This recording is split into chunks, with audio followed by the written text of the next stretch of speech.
The alarms went off before I even had time to blink. Red light washed over the narrow hallway of the ship, and the floor shook under my boots like something huge had just knocked on our door. I grabbed the handle beside me and held on, my heart slamming against my ribs. Around me, crew members ran past, shouting numbers and codes I didn't fully understand yet, but I understood one thing clearly. We were not alone anymore. My name is Mira Lang, and 3 minutes ago, I was asleep in my bunk. Now I was standing in the middle of a warship called the Horizon Veil, watching grown men and women move like their lives depended on speed, because they did. "Bridge report," a voice called out over the comm system. It was Captain Owen Brix, our commanding officer, a tall man with a calm voice that never seemed to change no matter what was happening around him. "Multiple contacts, sir," came the reply. "Looks like a welcoming party." I made my way toward the bridge, pushing through the narrow corridor, ignoring the looks from crew members who thought I should be back in my quarters. I was 17 years old, technically too young to be assigned real duties, but I had grown up on this ship. I knew every wall, every sound, every creak of metal. This was my home, and something told me I needed to see what was happening with my own eyes. When I stepped onto the bridge, the main screen showed space outside, filled with strange shapes. Alien ships, dozens of them, arranged in a wide circle around us like they were waiting for something. Their hulls glowed faintly with soft colors, blues and greens, almost beautiful if it weren't for the fact that they had appeared out of nowhere and surrounded us in seconds. "They just dropped out of some kind of cloak," said Lieutenant Callie Frost, standing near the tactical station, her eyes locked on the screen. No warning, no hostile action, just there. Captain Brix stood in the center of the bridge, arms crossed, studying the formation. "Hold position. Don't fire unless fired upon." I moved closer to the side, staying quiet, trying not to draw attention. My eyes stayed fixed on the screen, watching the alien ships slowly adjust their positions, almost like dancers finding their marks on a stage. Then a voice came through our speakers, smooth and strange, translated by our ship's system into words we could understand, though the tone still carried something foreign, something almost musical. "Greetings, travelers from the distant world. We have detected your arrival and wish to extend an invitation." The bridge went quiet. Even the constant hum of machines seemed to fade into the background as everyone listened. "You are new to this region of space," the voice continued. "It is our custom to welcome new arrivals with a demonstration, a friendly contest, nothing more." Captain Brix exchanged a glance with his second in command, a woman named Dana Voss, who raised an eyebrow but said nothing. "A contest," the captain repeated slowly, testing the word. "Yes," the alien voice replied, almost cheerful now. "What your people might call a spar, a test of skill between our vessel and yours. There is no danger. Rules exist to keep all participants safe. Victory brings honor. Defeat brings only lessons. We ask that you accept, so that we may know your strength and welcome you properly into this part of the galaxy." I felt something cold settle in my stomach as I listened. The word spar echoed in my head, and I didn't like the sound of it, not one bit. Everyone around me seemed to relax slightly, as if the tension in the room had eased now that they understood this wasn't an attack. But I couldn't shake the feeling that something was very wrong. "They want to test us," Callie said, glancing at the captain, like some kind of ritual greeting. "Seems that way," Captain Brix said, rubbing his chin. "Get me more information. What do we know about this species?" "Not much," replied Dana Voss, scrolling through data on her console. "Records are thin. This part of space hasn't been mapped in detail, but early scans suggest they're technologically advanced. Their ships are giving off energy readings we've never recorded before." I stepped forward slightly, unable to hold my tongue any longer. "Captain, can I say something?" He turned to look at me, and for a moment, I thought he might send me away, back to my quarters where I belonged according to the rules.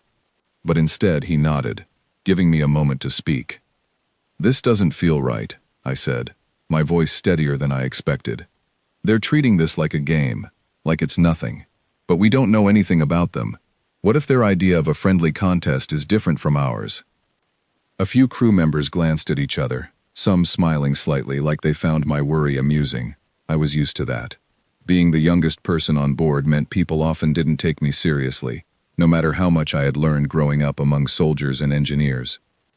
"It's a valid point," Captain Brix said, surprising me. "But right now, refusing their invitation could be seen as an insult. We're outnumbered, and we don't know their capabilities. Diplomacy is our best option." I wanted to argue further, but I held back, biting the inside of my cheek. I had learned long ago that pushing too hard against the captain's decisions rarely worked, especially in front of the whole bridge crew. The alien voice returned, patient and calm, as if it had all the time in the galaxy. "We await your response, travelers!" "Will you accept our invitation to spar?" Captain Brix took a deep breath, straightening his shoulders. "This is Captain Owen Brix of the Horizon Vale. We accept your invitation, under the condition that both sides agree to clear rules ensuring the safety of all involved." There was a brief pause before the voice responded. "Agreed. Rules will be transmitted shortly. Prepare your vessel." The connection ended, and the bridge fell into a strange kind of stillness. Nobody spoke for several seconds, as if everyone needed a moment to process what had just happened. I stood there, watching the alien ships on the screen, their glowing hulls shifting slightly as they repositioned themselves around us. My mind raced, trying to make sense of everything. A friendly contest, rules to keep everyone safe. It all sounded so simple, so civilized. But something about it made the hair on the back of my neck stand up. I thought about the stories my grandmother used to tell me when I was little. Stories about old Earth, about wars that lasted years, about times when humanity fought not for honor or sport, but simply to survive. She used to say that humans learned to fight because they had no other choice, not because they enjoyed it or saw it as some kind of game. We didn't have safe words. We didn't have rules written down to protect everyone involved. When humans fought in the old days, it was because someone's life depended on the outcome. I looked around the bridge at the crew, most of them still processing the situation with cautious optimism, treating it as a strange but manageable diplomatic encounter. Maybe they were right. Maybe this really was just a formality, a tradition among the species in this part of the galaxy. But I couldn't stop the small voice inside me that whispered otherwise. "Data incoming!" announced one of the technicians near the communications station. "They're sending over their rules for the contest." The information appeared on a secondary screen, and Callie Frost read through it quickly, her brow furrowing slightly. "Look straight forward. Weapons set to what they call training intensity. First disabling hit wins. No lasting damage allowed. Both sides agree to power down offensive systems the moment a clear advantage is established." "Sounds reasonable," Dana Voss said, nodding slowly. I stayed quiet, but inside my head, questions kept multiplying. Training intensity, according to who? Disabling hit, defined how?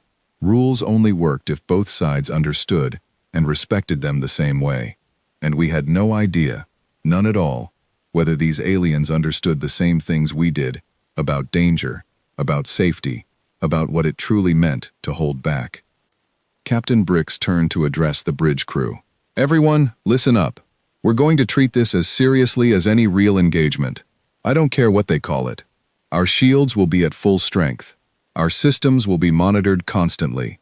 If anything feels wrong, anything at all, we adjust immediately. Understood?" A chorus of affirmations rang out across the bridge, crew members straightening in their seats, hands moving over controls with practiced precision. I watched them prepare, feeling a strange mixture of pride and fear swirling inside my chest. These people were my family, the only family I had known since I was a small child living on this ship, after my parents passed during an accident years ago. Captain Brix had taken me in, allowed me to grow up surrounded by soldiers and scientists, engineers and pilots, each of them teaching me something different about survival, about strength, about what it meant to protect the people you cared about. I made my way toward the observation deck, a quiet room near the back of the bridge level, where large windows allowed a clear view of space outside. I needed a moment to think, away from the noise and movement of the main bridge.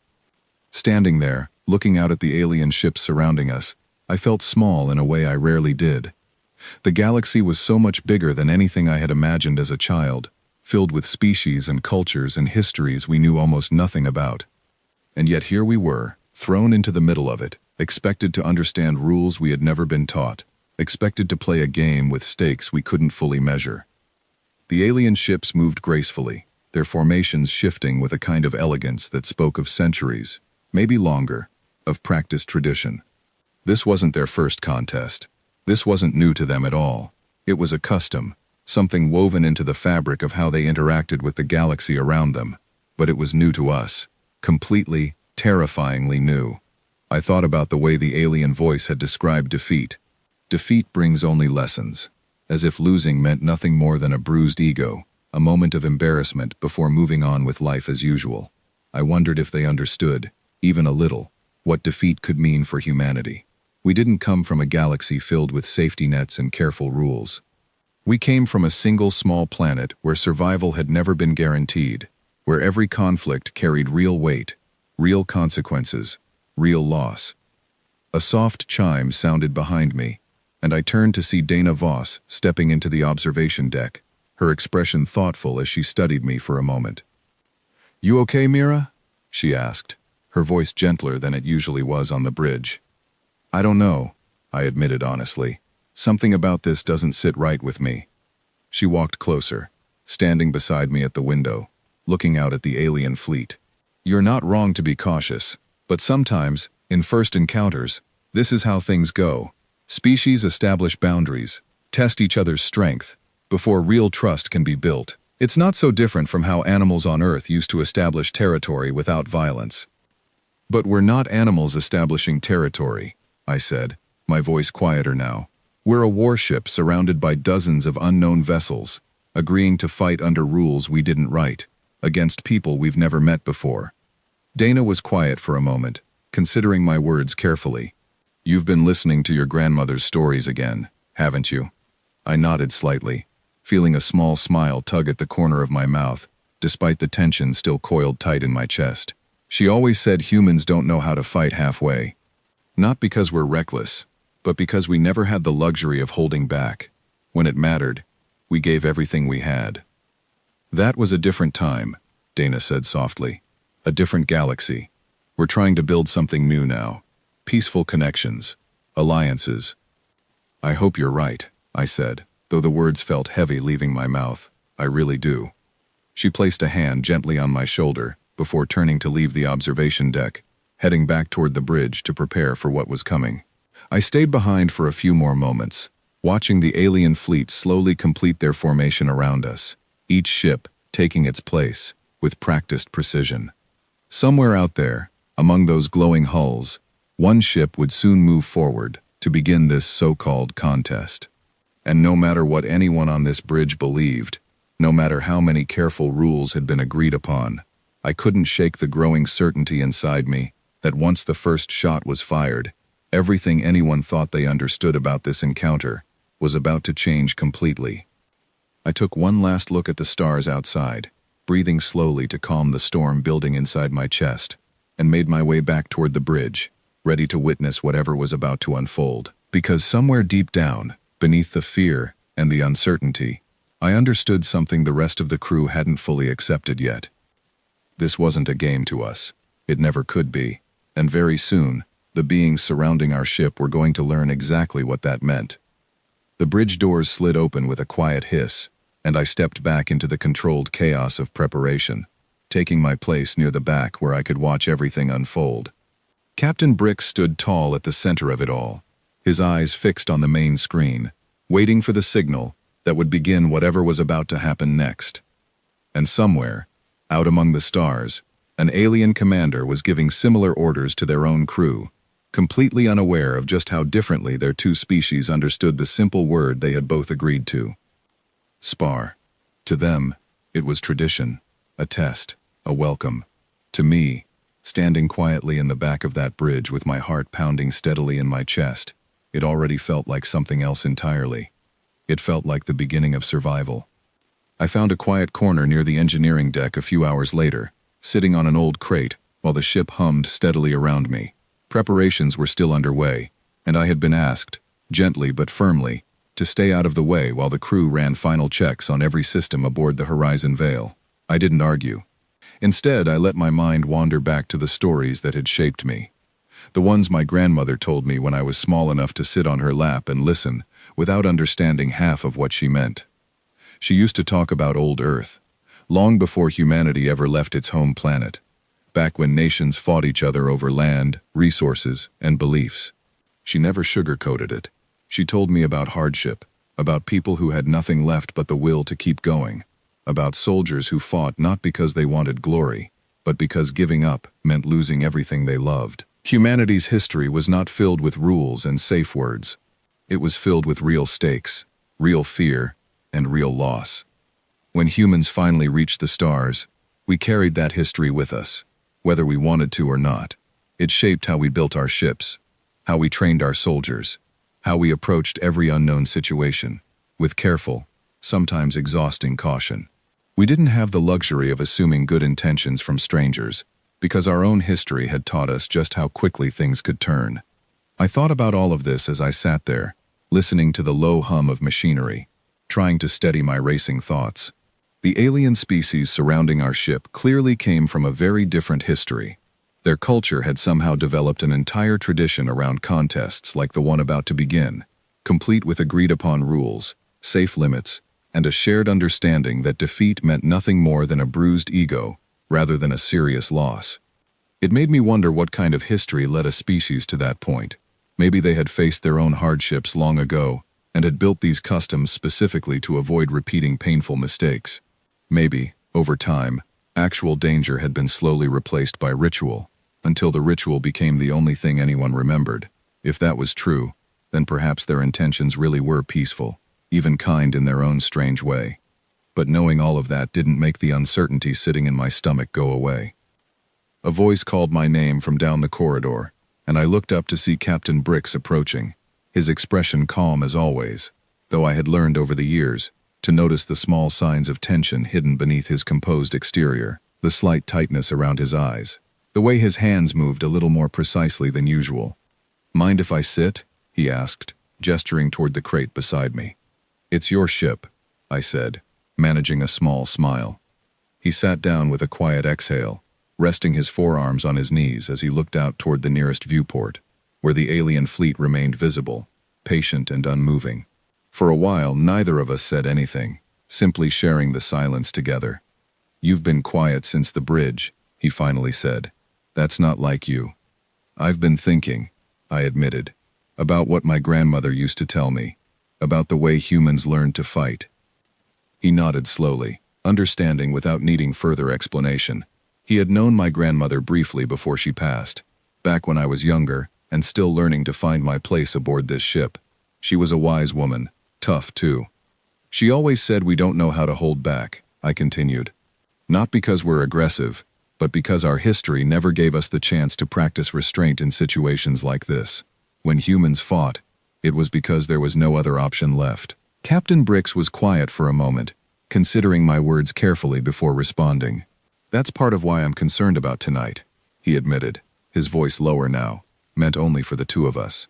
"These rules they've given us, on paper, they sound reasonable, controlled, safe, but our systems, our training, everything about how this crew operates, is built around real engagement. I worry that even with the best intentions we might not know how to hold back the way they expect us to." Hearing him voice the exact fear that had been sitting inside me all day brought a strange kind of relief, mixed with renewed worry. "What are you going to do?" "Exactly what I told the bridge," he said. "We prepare as if this were real, because for us, in every way that matters, it is real. If they truly intend for this to be nothing more than a friendly demonstration, then our full readiness won't cause any harm. But if there's more to this than they've told us, I want this crew prepared for anything." I appreciated his honesty, the way he never spoke down to me despite my age, despite the fact that I held no official rank or title aboard this ship. He had always treated me as someone capable of understanding difficult truths, even when others assumed I was too young to grasp the weight of what was happening around me. "Do you think they're being honest with us?" I asked. "About the rules, I mean. About what this contest really means to them." Captain Brix considered the question carefully before answering. "I believe they think they're being honest," he said. "I believe, from their perspective, this really is nothing more than a tradition, a way of measuring strength and establishing respect between new arrivals and the established order here. But belief and reality don't always align perfectly, especially between species who have never encountered each other before.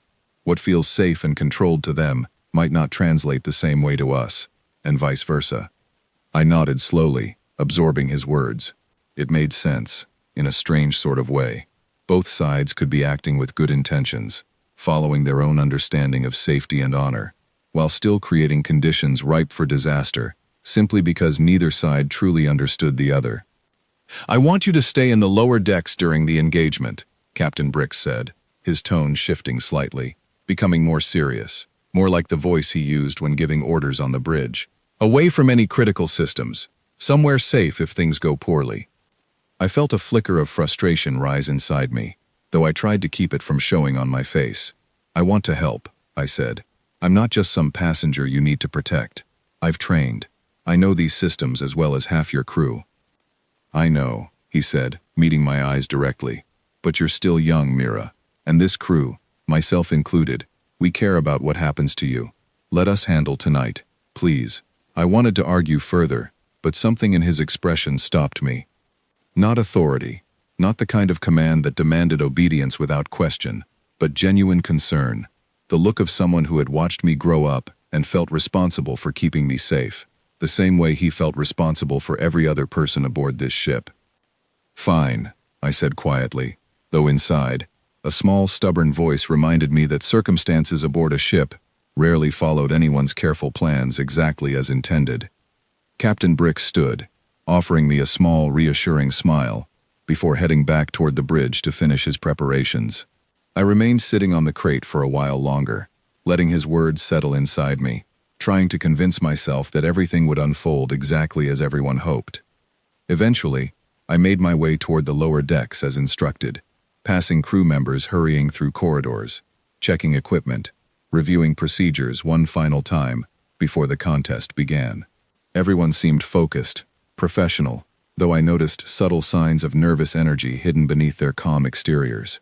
Quick glances toward viewports, hands resting slightly too long on weapon consoles, voices carrying just a touch more tension than usual. I found myself near one of the smaller monitoring stations tucked away in the lower engineering section, a room rarely used except during maintenance checks. From here, I could still access basic sensor readings and communication feeds, allowing me to watch everything unfold, even while staying out of the way as Captain Bricks had requested. Sitting alone in that quiet room, surrounded by humming machinery and soft blinking lights, I allowed myself a moment to simply breathe, trying to steady the nervous energy building steadily inside my chest. The comm system crackled softly, carrying updates from the bridge as the crew finished their final preparations. I listened carefully, absorbing every detail, trying to understand exactly what was about to happen. According to the terms both sides had agreed upon, one alien vessel would separate from the larger fleet to engage directly with the Horizon Veil. Weapons would remain set to what the aliens called training intensity, designed to test shields and systems without causing lasting damage. The contest would end the moment either side achieved what they defined as a clear disabling advantage, at which point both vessels would immediately cease all offensive action. It sounded so calm, so measured, laid out with the careful precision of something practiced countless times before. And yet, listening to those words, I couldn't stop the unease twisting steadily tighter inside me. I thought again about my grandmother's stories, about the way she described humanity's history of conflict, always desperate, always driven by necessity, rather than tradition or sport. We had never developed customs like this, rules meant to soften the edges of confrontation into something manageable, something safe. Our history simply hadn't allowed for it. A soft chime interrupted my thoughts, signaling an incoming transmission across the ship's internal network. I adjusted the monitoring station, allowing the message to play through the speakers. "All hands, this is Captain Bricks," his voice announced, steady and clear. "The contest is set to begin in approximately 10 minutes. I want everyone at their designated stations, fully alert, fully focused. Regardless of how this engagement unfolds, our priority remains the safety of this crew and this vessel. Follow your training. Trust your instincts. We'll get through this together." The transmission ended, and silence settled once more across the lower decks, broken only by the steady hum of machinery surrounding me. 10 minutes. I closed my eyes briefly, taking a slow breath. trying to steady the nervous energy still coiling tightly in my chest. Whatever was about to happen, whatever this strange, unfamiliar contest turned out to be, I understood one thing with complete certainty. The next few minutes would reveal far more than either side currently understood, not just about strength or skill, but about the fundamental differences separating our two species. And somewhere deep inside me, a quiet, persistent voice continued whispering the same warning it had been repeating since this entire encounter began. This wasn't going to stay a simple contest for long. The countdown reached 0, and the alien vessel began to move. I watched through the small monitoring screen in the lower engineering section as one ship separated smoothly from the larger formation surrounding us. It was sleek, shaped like a curved blade, its hull glowing with soft streaks of blue light that pulsed gently, almost like a heartbeat. It moved with a grace that felt almost hypnotic, gliding through space with practiced confidence. "Contact approaching," came Callie Frost's voice over the comm system, calm and steady despite the tension I could hear hidden beneath her words. "Range closing steadily. They're maintaining agreed distance protocols." "Copy that," Captain Brix replied. "All systems on standby. Shields at full strength. Remember, weapons remain at agreed intensity until further orders." I leaned closer to the screen, watching the alien ship approach with careful precision, matching exactly the speed and distance outlined in the rules both sides had agreed upon earlier. Everything appeared calm, controlled, exactly as promised. Then, without warning, the alien vessel fired. A soft pulse of golden light shot across the space between the two ships, striking our forward shields with a gentle ripple of energy. The impact barely registered on our systems, more like a nudge than an actual attack, exactly the kind of low-intensity strike that had been described during negotiations. "Shields holding at 98%, Callie reported. "Barely a scratch." I felt myself exhale slightly, some of the tension in my shoulders easing at the confirmation that the aliens truly were following through on their promised restraint. Maybe this really was going to be exactly what they claimed. A demonstration, a formality, nothing more. "Return fire," Captain Brix ordered. "Match their intensity exactly." I heard the ship's own weapon systems engage, a low hum, vibrating faintly through the walls surrounding me. Moments later, our own pulse of energy shot across space, striking the alien vessel's shields with a similar gentle ripple. For a few tense minutes, the exchange continued exactly like this, both sides trading careful, measured strikes, testing shields, testing responses, neither side pushing beyond the agreed boundaries. I began to relax slightly, watching the readings on my screen shift steadily between both vessels, damage remaining minimal, systems remaining stable. Then something changed. The alien ship adjusted its position slightly, angling toward what I recognized from earlier briefings as one of our secondary shield generators, a smaller, less protected section of our hull near the rear of the ship. Their next strike hit that exact location, and though the intensity remained technically within agreed limits, the impact caused a noticeable flicker in our shield readings. "Shield Generator 2 reporting stress," came a voice from engineering. "Nothing critical, but they found a weak point." "They're testing our defenses," Dana Voss said from the bridge, "probing for weaknesses, not just trading blows." I frowned slightly at that, feeling the earlier reassurance I had felt begin to waver. Testing defenses, probing weaknesses. That didn't sound like a simple friendly demonstration anymore. That sounded like strategy, like genuine competition with an actual desire to win, even within the boundaries of their agreed rules. "Understood," Captain Brix replied, his voice remaining steady despite the shift in circumstances. "Adjust our angle. Protect that generator." Our ship shifted position smoothly, engineers and pilots working together seamlessly to compensate for the exposed weakness the alien vessel had identified. I watched the readings stabilize once more, as our shields regained their earlier strength, the immediate danger passing for the moment. The exchange continued, strikes trading back and forth steadily, each side probing carefully for advantages, adjusting positions, refining strategies. It was, I realized slowly, exactly like a real battle, simply conducted at a reduced intensity. The tactics remained genuine. The competitive drive remained genuine. Only the actual firepower had been dialed down to something considered survivable, by whatever standards the aliens used to measure such things. I found myself gripping the edge of the monitoring console tightly, watching every exchange with growing focus, trying to understand the patterns forming between both vessels. The alien ship moved with practiced elegance, clearly following strategies developed over countless similar engagements throughout their history. Every angle, every strike, every adjustment carried the weight of tradition, of experience passed down through generations of similar contests.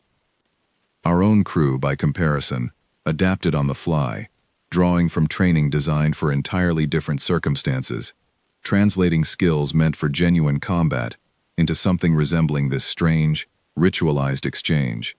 It was impressive, honestly, watching how quickly everyone aboard adjusted, but I couldn't shake the feeling that we were essentially improvising our way through a tradition the other side had spent generations perfecting.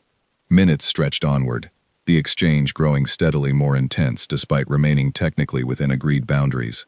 Shields on both sides fluctuated between different percentages, damage remaining minimal but noticeable, each strike landing with slightly greater precision, as both crews studied each other's patterns and adjusted accordingly. Then, without warning, everything shifted. "Captain, I'm reading a power surge from the alien vessel," Callie announced, her voice sharper now, carrying clear concern. "Their weapon systems just spiked well beyond the agreed intensity levels." My stomach dropped instantly, the earlier reassurance completely evaporating, as cold fear replaced it. I leaned closer to my screen, watching the readings shift rapidly, the alien ship's energy signature climbing steadily higher than anything recorded during the previous exchanges. "Confirm that reading," Captain Brix ordered, his voice tightening slightly despite his usual composure. "Confirmed," Callie replied. "They're powering up something significantly stronger than training intensity." A tense silence fell across the comm system for a brief moment, before the alien voice returned, carrying the same smooth, musical tone from earlier, though now it felt distinctly less reassuring. "Apologies, travelers," the voice said. "A minor recalibration was necessary. Please disregard the fluctuation."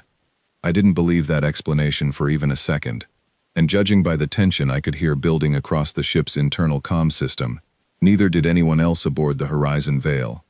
"Captain, that wasn't a recalibration," Dana Voss said, her voice low and urgent. "That was a deliberate escalation." Captain Brix remained quiet for a moment, clearly weighing the situation carefully before responding. "Maintain current intensity," he finally ordered. "Let's see what they do next." The alien ship's next strike came moments later, and this time, the impact hit our shields with noticeably greater force than any previous exchange. The entire ship shuddered slightly around me, and I gripped the edge of my console tightly, watching the shield percentage on my screen drop more significantly than before. "Shields at 82%, Callie reported, her voice tight with barely restrained alarm. "That definitely wasn't training intensity, sir. They're pushing the boundaries," Dana said, "testing how far they can go before we respond in kind." I felt my pulse quicken, the earlier calm confidence I had briefly regained shattering completely under this new development. This was exactly what I had feared from the very beginning, the moment when careful, agreed-upon rules began quietly bending under the pressure of genuine competitive instinct, when the difference between demonstration and real conflict began blurring together dangerously. "Orders, Captain?" Callie asked, her hands clearly hovering over her controls, waiting for direction. Captain Brix was quiet for a long moment, and I could almost picture him standing there on the bridge, weighing every possible outcome carefully before making his decision. "Match their intensity," he finally said, his voice firm and steady despite the gravity of the choice. "If they want to push boundaries, we push back exactly as hard. Nothing more, nothing less. Let's remind them we're paying attention." "Understood," Callie replied, and moments later, I felt our own weapon systems surge with renewed power, matching precisely the increased intensity the alien vessel had just demonstrated. Our next strike shot across space, striking the alien ship's shields with significantly greater force than before. For a brief moment, everything remained tense and uncertain, both crews clearly recalibrating their understanding of exactly what boundaries this contest actually contained. Then the alien voice returned once more, and this time, I noticed something different in its tone, a subtle shift from calm confidence toward something resembling genuine surprise. "Impressive," the voice said, Your vessel adapts quickly. We had not anticipated such swift recalibration. I frowned at that, turning the words over carefully in my mind. Swift recalibration, as if matching their escalation had been some kind of unexpected achievement, rather than simple, obvious logic. It made me wonder exactly what kind of opponents this species typically encountered during these contests. Opponents who apparently didn't respond to escalation with equal escalation of their own. The exchange continued, intensity climbing steadily higher on both sides, as neither crew wanted to appear weaker than the other. Shield percentages fluctuated more dramatically now, damage becoming more noticeable across various systems throughout the ship. I watched the readings carefully, my earlier fear slowly transforming into something closer to fierce, focused determination. This was no longer simply a demonstration. Whatever careful rules had been established at the beginning of this encounter were steadily eroding under the pressure of genuine competition, both sides clearly determined not to appear weaker than the other, regardless of what boundaries had originally been agreed upon. "Captain, our secondary shield generator is showing stress fractures," came a report from engineering. Urgency clear in the technician's voice. If they target that section again at this intensity, we could see actual structural damage. I felt my chest tighten at that report, understanding immediately the seriousness of what was being described. Structural damage meant something far more significant than the minor cosmetic scuffs everyone had initially expected from this encounter. "Reinforce that section," Captain Bricks ordered immediately. "Redirect auxiliary power if necessary." The crew moved quickly, adjusting systems, redistributing power throughout the ship to compensate for the growing vulnerability. I watched the readings shift slightly, the immediate danger easing somewhat, as engineering worked rapidly to reinforce the weakened section. Outside, the alien vessel continued its graceful, practiced movements, launching another strike that our shields absorbed with visible strain. The entire ship shuddered once more, and I gripped my console tightly, feeling the vibration travel through the metal beneath my hands. Whatever this contest had originally been intended as, it had clearly evolved into something else entirely, something far closer to genuine conflict than either side had likely anticipated when the rules were first established.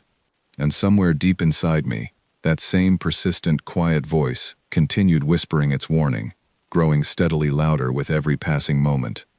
This wasn't sparring anymore. This was becoming exactly what I had feared from the very beginning.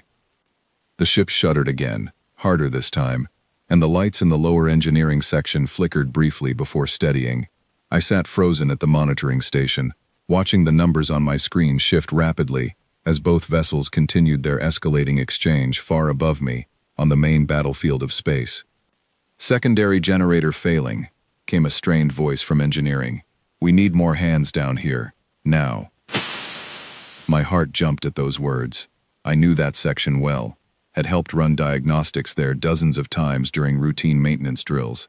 I also knew that with the crew stretched thin across every station, extra hands were exactly what they needed and exactly what they didn't have available at this moment. I hesitated only a second before standing up from my station and moving quickly toward the corridor leading to the generator room. Captain Bricks had told me to stay out of the way, to remain safe in the lower decks, but staying safe while people I cared about struggled to hold this ship together suddenly felt impossible. I reached the generator room within moments, finding two engineers working frantically over an open panel, sparks occasionally flickering from damaged wiring beneath their hands. One of them, a young man named Felix Amaro, looked up as I entered, surprise flashing across his face. "Mira, you shouldn't be here," he said quickly, though there was no real force behind his words. He was too busy, too overwhelmed to spend energy arguing. "You need help," I said simply, moving toward the panel. "I know this system. Let me assist." He hesitated only a moment before nodding, gesturing toward a secondary console. "Stabilize the power flow while I reroute the damaged coupling. Watch that gauge. Don't let it spike above the red line." I moved quickly, my hands finding familiar controls despite the chaos surrounding me. Years of curiosity, of sneaking into engineering bays and asking endless questions, of learning everything I could about the ship that had become my entire world. All of it came rushing back in this single moment of necessity. My fingers moved steadily, adjusting the power flow exactly as instructed, watching the gauge carefully, as Felix worked to repair the damaged coupling. Outside, through the small viewport near the generator room, I could see brief flashes of light as the exchange between our ship and the alien vessel continued overhead.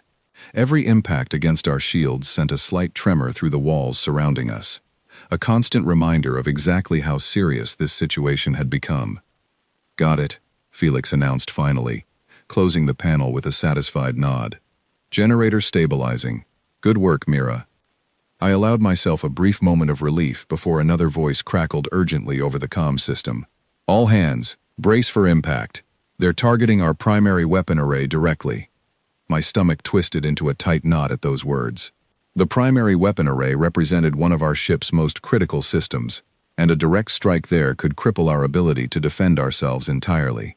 Felix and the other engineer exchanged a worried glance before rushing toward the exit, heading to reinforce whatever defenses remained available for that critical section.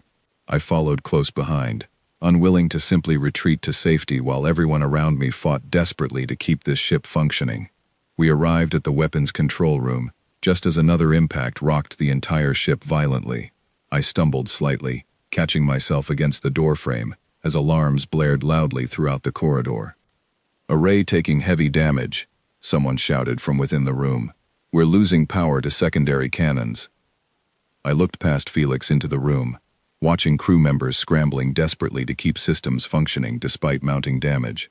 My eyes caught sight of an open console nearby, one that controlled auxiliary power distribution, a system I recognized immediately from countless hours spent studying ship schematics simply out of curiosity and boredom during quieter days aboard the Horizon Veil. Without thinking twice, I moved toward the console, my hands finding the familiar controls despite the chaos surrounding me. "Mira, what are you doing?" Felix called out, though his voice carried more curiosity than actual objection at this point. "Redirecting auxiliary power," I said quickly, my fingers moving steadily across the controls. "If we boost power to the secondary cannons now, we might stabilize them before full failure." I heard someone nearby mutter something about my age, about whether I really knew what I was doing, but I ignored it, focusing entirely on the task in front of me. This was exactly the kind of system I had studied obsessively over the years, memorizing every pathway, every connection, every possible adjustment, simply because understanding this ship had always felt like understanding myself. The console responded exactly as I hoped, power redistributing smoothly toward the struggling secondary cannons.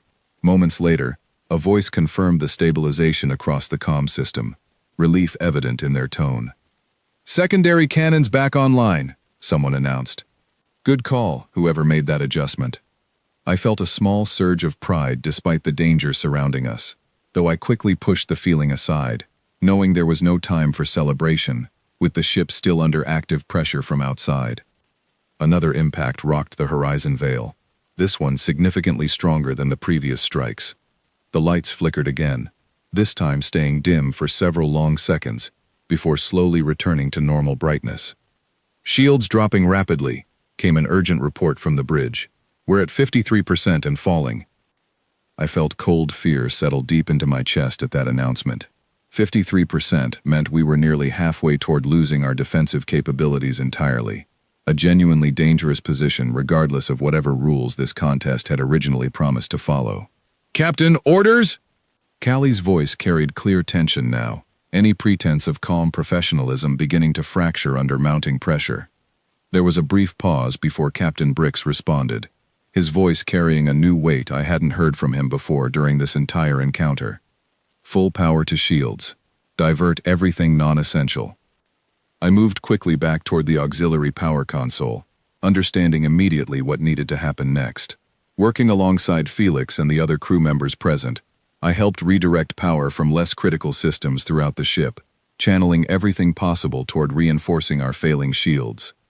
Slowly, gradually, the shield percentage began stabilizing, no longer dropping as rapidly as before. It wasn't a complete solution, but it bought us precious time that felt increasingly valuable with every passing moment. "Shields holding at 48%, came the updated report, rate of decline slowing. I exhaled slowly, allowing myself a brief moment of relief before turning my attention back toward whatever might need addressing next.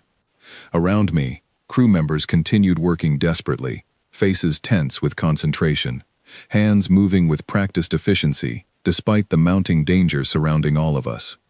Through the nearby viewport, I caught another glimpse of the alien vessel, its glowing hull now marked with visible scars from our own retaliatory strikes. It didn't look quite as graceful anymore, its earlier elegant movements replaced by something more erratic, more urgent, suggesting perhaps that our own escalating response had genuinely surprised them. "They're pulling back slightly," Callie reported from the bridge, cautious hope evident in her voice. "Reassessing their approach, maybe." I felt a small flicker of something resembling satisfaction at that report.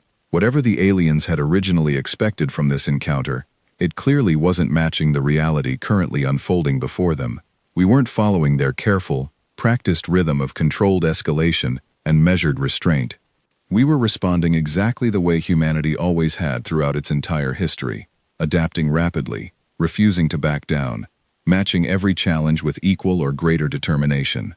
"Captain, I'm reading a change in their communication frequency," came a voice from the bridge. "They might be trying to reach us again."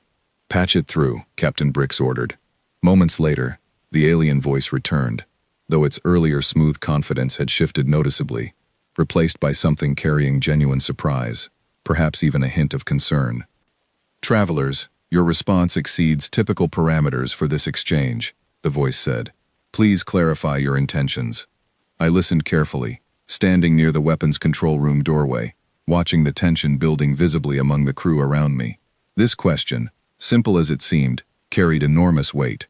How exactly did you explain to a species built around careful tradition and measured restraint that humanity simply didn't know how to hold back once genuine danger presented itself? Captain Brix took a moment before responding, his voice carrying careful diplomacy, despite the obvious strain of recent events.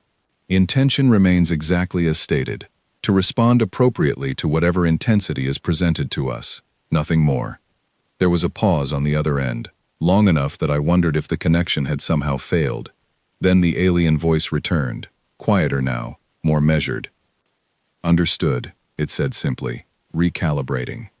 I glanced toward Felix, who returned my look with a slightly raised eyebrow, both of us silently acknowledging the strange shift happening in real time between our two very different species. Whatever this contest had originally represented to the aliens, it was clearly evolving into something they hadn't fully anticipated, something that was forcing them to reconsider their initial assumptions about exactly who, or what, they were dealing with. I moved back toward my original monitoring station, needing to see the full picture of what was happening rather than simply catching fragments through scattered reports across the ship. Settling back into my seat, I watched the screen carefully, tracking the alien vessel's movements as it repositioned itself slightly, seemingly reassessing its strategy in light of our unexpectedly resilient response. Whatever happened next, I understood clearly now that this encounter had already changed something fundamental between our two species. We had shown them, whether intentionally or not, that humanity simply didn't operate according to the same careful boundaries they had grown accustomed to throughout their own long history of similar contests. And somewhere deep inside me, beneath the exhaustion and lingering fear, I felt something else beginning to take shape. Not pride exactly, not satisfaction, but a quiet, steady certainty that whatever came next, we would face it exactly the way humanity always had. Together, without hesitation, refusing to back down until the danger had truly passed. The alien vessel drifted back to a greater distance, its earlier aggressive movements replaced by something far more cautious. I watched the screen carefully, noting how the ship's glowing hull seemed to pulse more slowly now, almost like it was catching its breath after the intense exchange we had just endured together. "They've stopped firing," Callie reported from the bridge, though her voice still carried tension, unwilling to fully relax after everything that had just happened. "Holding position at extended range." "Do not stand down," Captain Brix ordered immediately. "Maintain full readiness until we understand their next move." I remained at my monitoring station, watching the standoff continue, both vessels now separated by a significant distance, neither side making any further aggressive movements. The tension in the air felt almost tangible, even through the screen separating me from the actual bridge, where the crew waited anxiously for whatever might happen next. Several minutes passed in tense silence before the alien voice returned once more, though this time, something in its tone had shifted noticeably from the confident, almost cheerful greeting we had received at the very beginning of this encounter. "Travelers," the voice said slowly, carefully, "this contest is concluded. Your performance has been noted." Captain Brix responded evenly, though I could hear the careful restraint in his voice, the effort required to maintain diplomatic composure after everything that had just transpired. "Understood. We appreciate the exchange."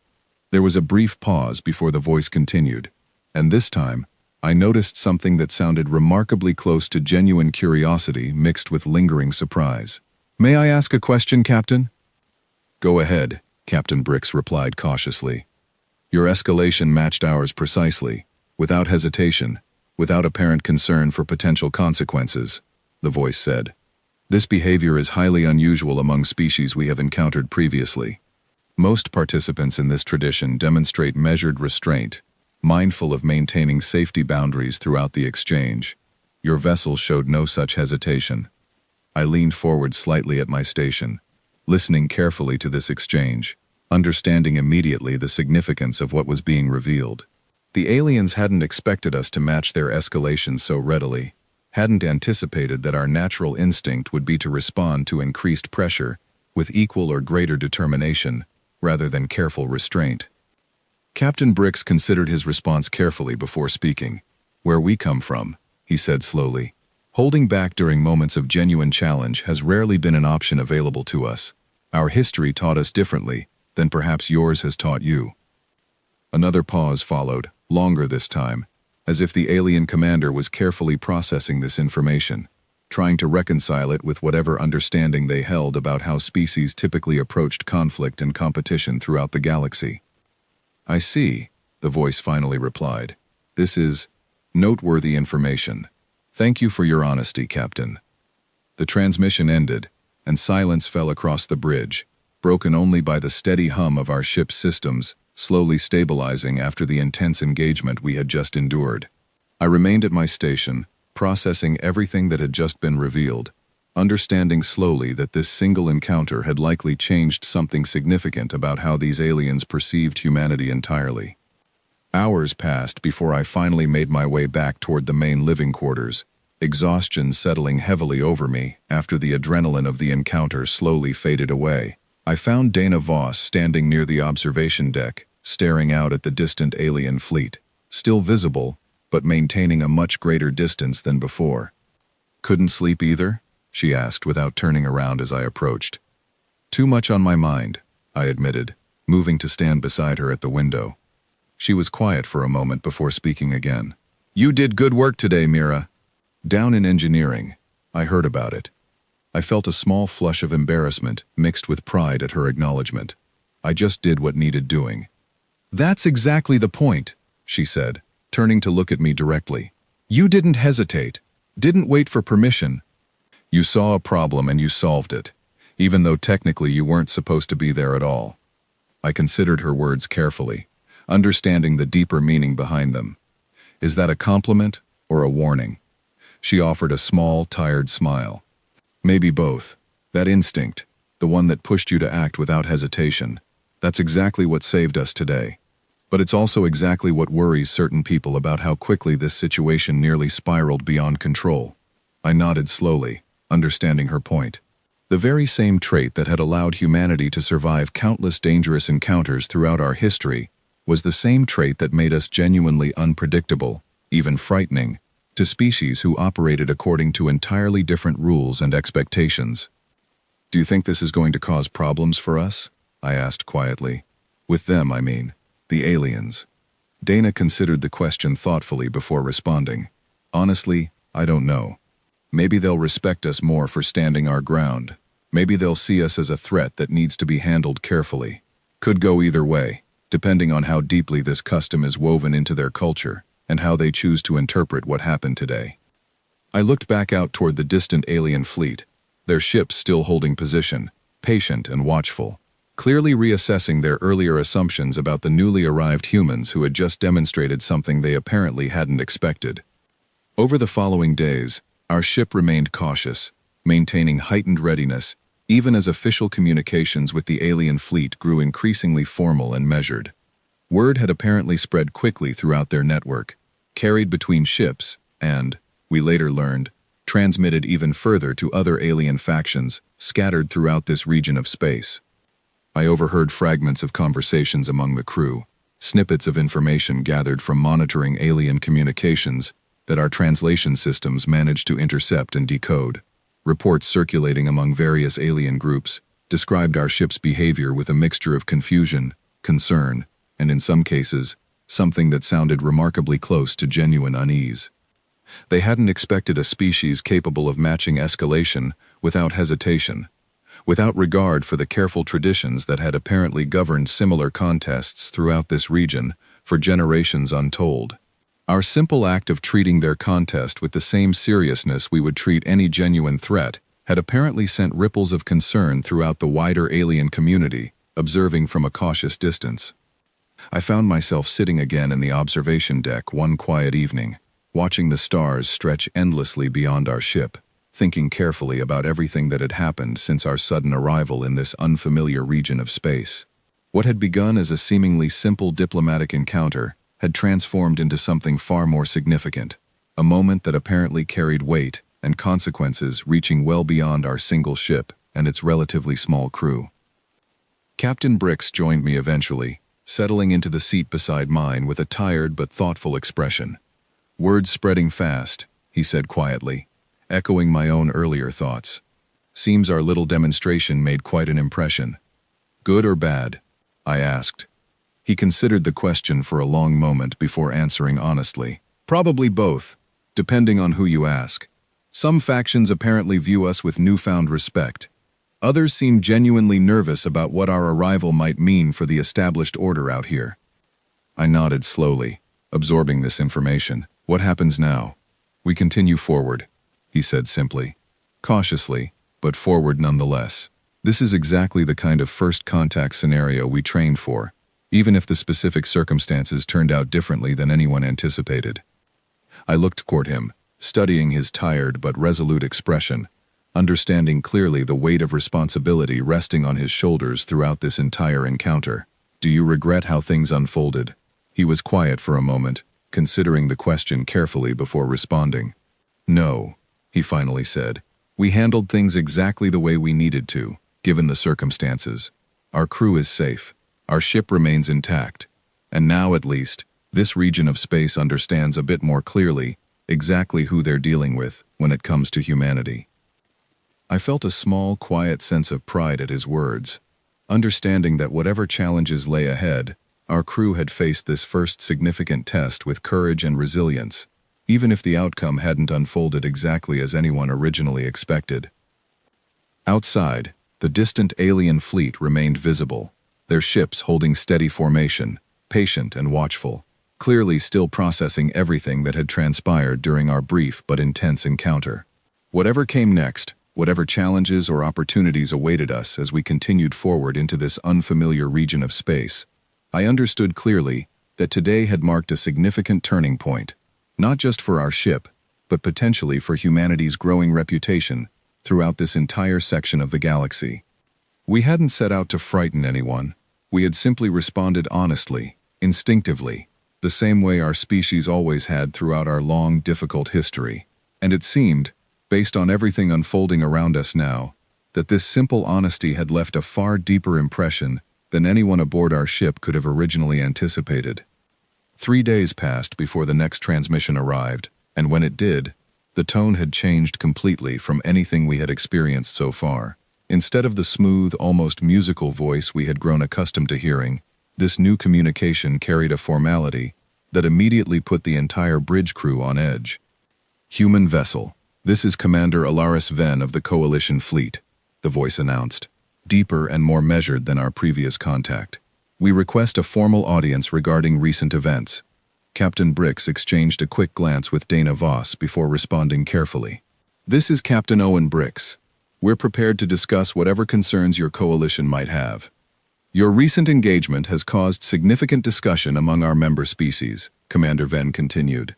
"Several factions request a demonstration to verify whether your earlier performance represented genuine capability, or merely an unusual anomaly. I stood near the back of the bridge, listening carefully, feeling that familiar cold dread settle once more into my stomach. Another contest, another test. Except this time, it felt like the stakes had grown considerably higher, with an entire coalition of species now watching closely to see exactly how we would respond. "What exactly are you proposing?" Captain Brix asked cautiously. "A formal sparring match," Commander Venn replied, "conducted under stricter oversight this time, with clearly defined limits agreed upon by both parties in advance. We wish to understand exactly what humanity represents before determining how to proceed with future diplomatic relations in this region." The bridge fell silent for a long moment as everyone processed this request. I could see the careful calculation happening behind Captain Brix's eyes, weighing the potential consequences of accepting versus declining this new challenge. "And if we decline?" he finally asked. "Then our coalition will proceed with considerable caution regarding any future interaction with your species," Commander Venn replied evenly. "Trust, once uncertain, becomes difficult to establish through words alone. Actions carry far greater weight in situations such as this." I felt my chest tighten at those words, understanding clearly the implicit pressure being applied. Refusing this request could potentially isolate us entirely within this region of space, cutting off any possibility of building meaningful alliances or gathering crucial information about the unfamiliar territory surrounding us. Captain Brix took a long moment before responding, clearly weighing every possible outcome carefully. "We accept your proposal," he finally said, "under the condition that this time, both sides commit fully to whatever limits are established beforehand." "Agreed," Commander Venn replied. "Details will be transmitted shortly. We look forward to this demonstration." The transmission ended, and the bridge remained quiet for several long moments before conversation slowly resumed, crew members beginning to discuss preparations for whatever challenge awaited us next. I found myself pulled aside later that evening by Captain Brix, who led me toward a quiet corner near the observation deck, his expression more serious than I had seen throughout this entire encounter so far. "I need to ask you something, Mira," he said carefully, "and I need you to answer honestly." "Of course," I replied, curious about what he might want to discuss. "During the initial engagement, when you helped stabilize our secondary systems, you moved with remarkable precision under pressure," he said. "I've reviewed the footage. Your instincts were exceptional." I felt a small flush of pride mixed with confusion at where this conversation seemed to be heading. "Thank you, but I still don't understand what you're asking." He hesitated slightly before continuing. "This next engagement carries considerably higher stakes than the first. The coalition will be watching closely, analyzing every aspect of our performance. I want capable people at critical stations, people who can think clearly and act decisively under pressure. I'd like you to officially join the tactical support team for this engagement." I stared at him for a long moment, surprised by his request. "You want me involved directly, even after everything you said about keeping me safe?" "Circumstances have changed," he admitted. "This isn't about ignoring caution. It's about recognizing genuine capability when it's needed most. You've already proven yourself once. I trust you to handle this responsibility." I felt a complicated mixture of emotions swirling inside me, pride and fear intertwining as I considered his offer. This wasn't simply about following orders anymore. This was about actively stepping into a role that carried genuine responsibility, genuine consequences if things went wrong. "I accept," I said finally, my voice steady despite the nervous energy building inside me. "I won't let you down." He offered a small, grateful smile. "I know you won't." Over the following 2 days, I threw myself into preparation, studying every available piece of information about the coalition, about their fleet capabilities, about whatever patterns our sensors had managed to detect during our earlier engagement with their scout vessel. I worked alongside Callie Frost and the tactical team, learning proper procedures, refining my understanding of our ship's systems, preparing myself as thoroughly as possible for whatever challenge awaited us. When the day of the formal engagement finally arrived, I stood at my designated station on the bridge, feeling a strange combination of nervous energy and quiet determination settling over me. This time, I wasn't hiding in the lower decks, wasn't simply watching events unfold through a small monitoring screen. I was here, directly involved, ready to contribute whatever skills I possessed toward ensuring our crew's safety and success. The Coalition fleet arrived in an impressive display of coordinated movement, considerably larger than the group that had first surrounded us days earlier. Dozens of ships representing multiple different species formed an enormous formation around our vessel, their combined presence creating an almost overwhelming sense of scale. "That's a lot more ships than before," Callie observed quietly, her voice carrying clear tension despite her attempt at composure. "Stay focused," Captain Brix said firmly. "We've prepared for this. Trust your training." Commander Ven's voice returned once more, formal and measured as before. "Human vessel, we are prepared to begin. Please confirm readiness." "Confirmed," Captain Brix replied. "We're ready." "Very well, Quokka," Commander Ven said. "This time, our vessel will engage directly, rather than a scout. Rules remain similar to before, though intensity limits have been adjusted based on lessons learned from your previous engagement. We do not intend to underestimate you again." I felt a small flicker of something resembling grim satisfaction at those words. They had learned from our previous encounter, adjusted their expectations accordingly. Whatever happened next, at least this time, both sides understood more clearly exactly what they were dealing with.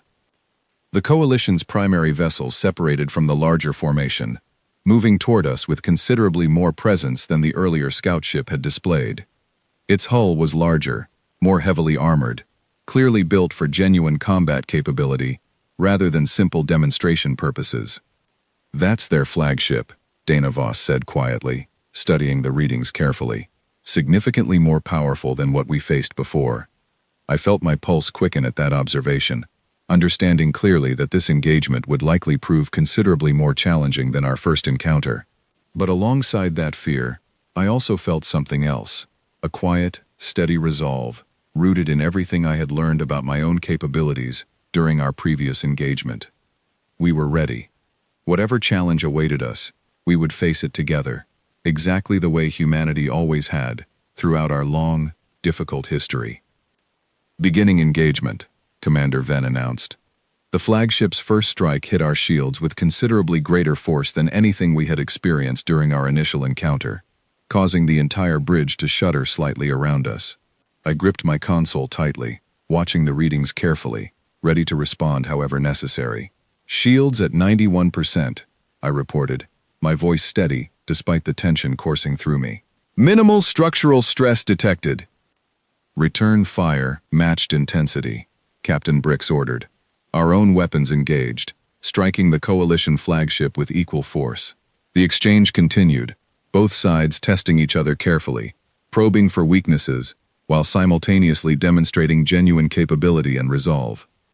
Unlike our first encounter, this time our crew moved with practiced coordination, everyone understanding their roles clearly, responding to each development with confidence rather than uncertain improvisation.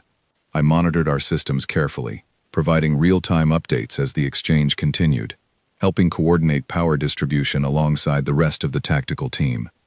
Minutes passed, the intensity gradually increasing on both sides, as neither party wanted to appear weaker than the other. But this time, something felt different. This time, we weren't simply reacting to unexpected escalation. We were meeting each challenge directly, matching intensity precisely, demonstrating clearly that our previous performance hadn't been some unusual anomaly, but rather a genuine reflection of how humanity approached any situation carrying real stakes and real consequences.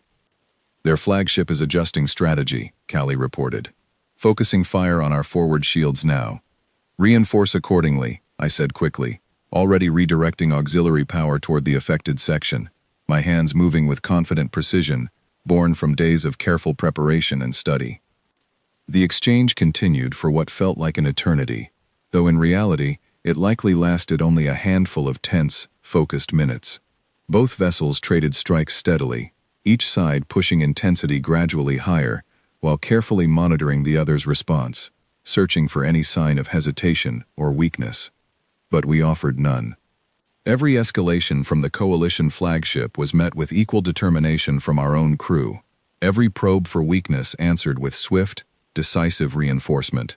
We weren't simply surviving this engagement. We were meeting it head-on, refusing to back down, demonstrating clearly and unmistakably exactly what our earlier performance had truly represented. Eventually, Commander Ven's voice returned, carrying a tone that sounded distinctly different from the formal confidence displayed at the beginning of this engagement. "Engagement concluded," the voice announced. "Your performance has been thoroughly verified." I felt a wave of relief wash over me, though I remained cautious, uncertain exactly what this conclusion truly meant for our continued presence within this region of space. "Stand down," Captain Brix ordered quietly, and around me, the tension on the bridge began slowly easing as our crew realized the immediate danger had finally passed. Whatever came next, whatever the Coalition decided regarding humanity's place within this unfamiliar region of the galaxy, I understood clearly that we had just proven something significant, not through empty words or diplomatic promises, but through genuine action under genuine pressure. We hadn't backed down. We never would. The days following our second engagement passed with a strange, cautious calm settling over the horizon veil.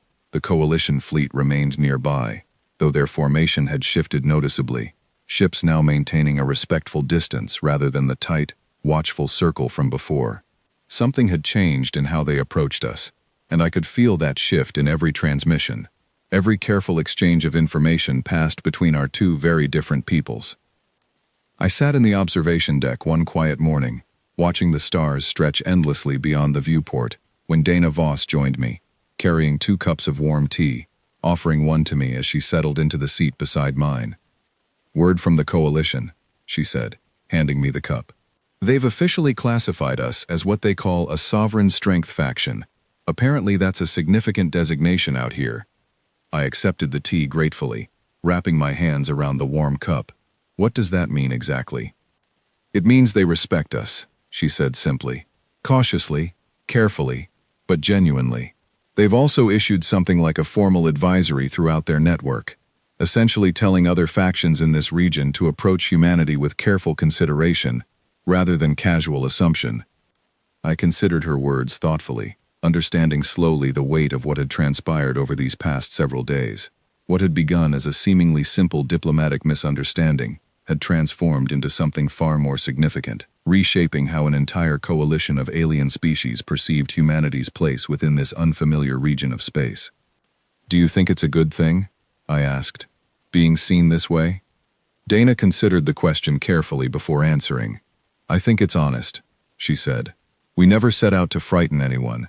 We simply responded the way we always have, the way our history taught us. If that honesty earns us respect, even cautious respect, then I think that's a solid foundation to build from." I nodded slowly, sipping my tea as I continued watching the stars outside, thinking about everything that had happened since our sudden arrival in this region of space. The initial fear, the uncertainty, the desperate scramble to understand rules we had never been taught, all of it had led us here, to this quiet moment of reflection, following 2 intense engagements that had tested our crew in ways none of us had fully anticipated. Later that day, Captain Brix called a meeting in the main briefing room, gathering the senior crew along with myself, to discuss what our continued presence in this region might look like moving forward. I took my seat near the back of the room, listening carefully as various department heads shared updates on ship repairs, crew morale, and ongoing diplomatic communications with the Coalition. "Overall, I'd call this a success," Captain Brix said, addressing the room.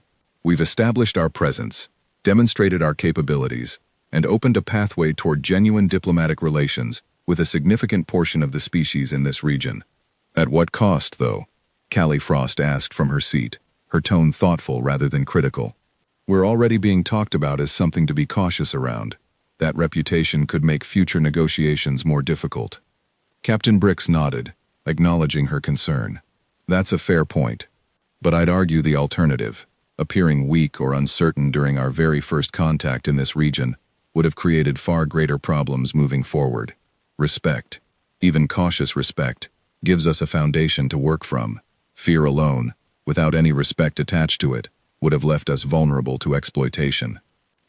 I listened carefully to this discussion, absorbing every perspective shared around the room, understanding slowly the complex balance our crew now needed to navigate moving forward. We had proven our strength, our resilience, our unwillingness to back down when genuine challenges presented themselves.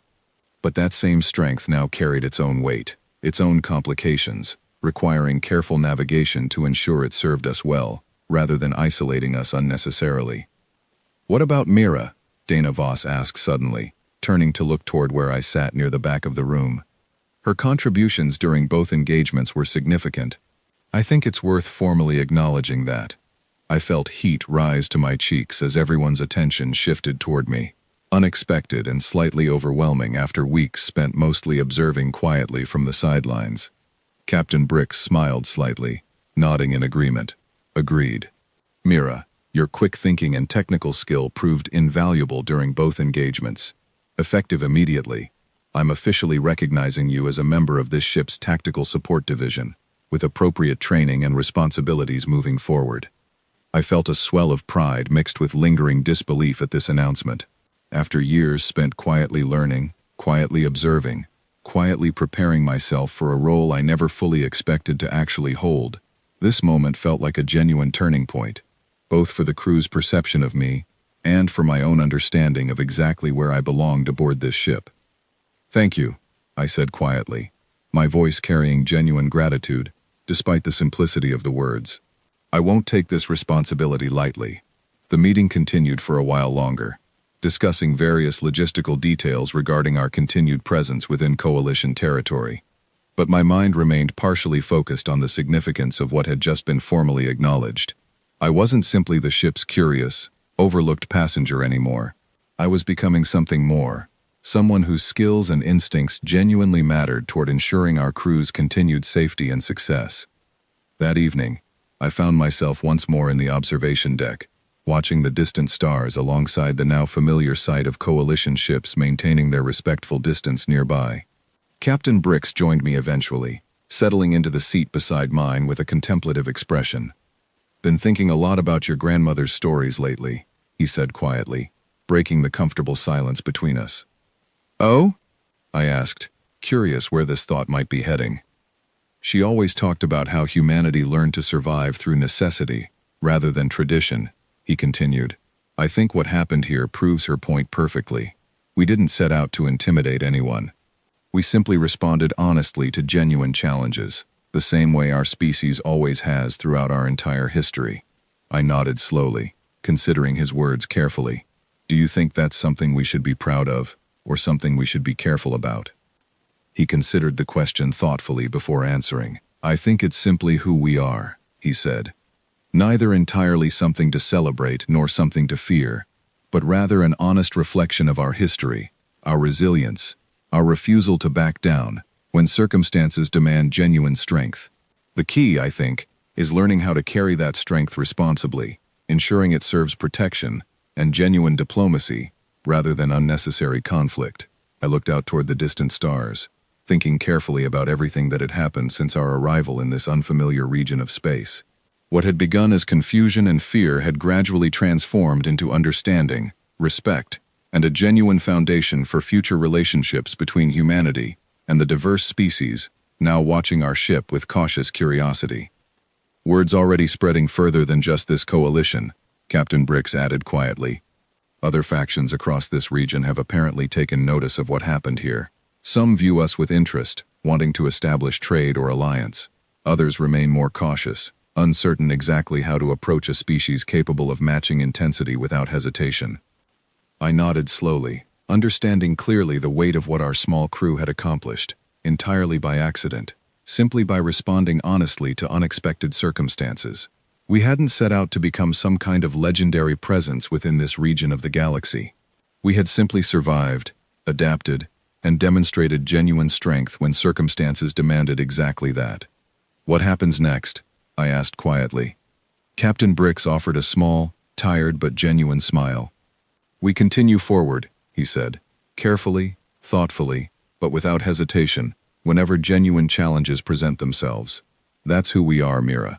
That's who humanity has always been, whether the rest of this galaxy fully understands it yet or not. I sat quietly beside him for a while longer, watching the stars stretch endlessly beyond our viewport, thinking about everything that had unfolded since that very first moment, when alarms had pulled me from sleep, and thrust me directly into the middle of an encounter none of us had fully anticipated. We had arrived here as strangers, uncertain and vulnerable within an unfamiliar region of space, governed by traditions we had never been taught. And through nothing more than honest determination, through simply refusing to back down when circumstances demanded genuine strength, we had earned something valuable, something that would likely shape humanity's continued presence throughout this entire region for a very long time. Respect, caution, and, perhaps most importantly, genuine understanding. I thought about my grandmother, about the countless stories she had shared with me throughout my childhood, stories rooted in hardship and resilience, in humanity's long, difficult history of learning to survive against impossible odds. Those stories had shaped me long before I ever understood exactly how valuable they would eventually become. We weren't villains here. We weren't monsters seeking conflict or domination. We were simply survivors, carrying forward a history built on resilience and honest strength, refusing to pretend weakness or hesitation, simply to fit comfortably within traditions we had never been part of creating. And somewhere out there, throughout this vast, unfamiliar galaxy, stretching endlessly beyond our small ship, word continued spreading among countless different species, carrying a simple but powerful message about the newly arrived humans who had proven, without hesitation, exactly what genuine strength truly meant.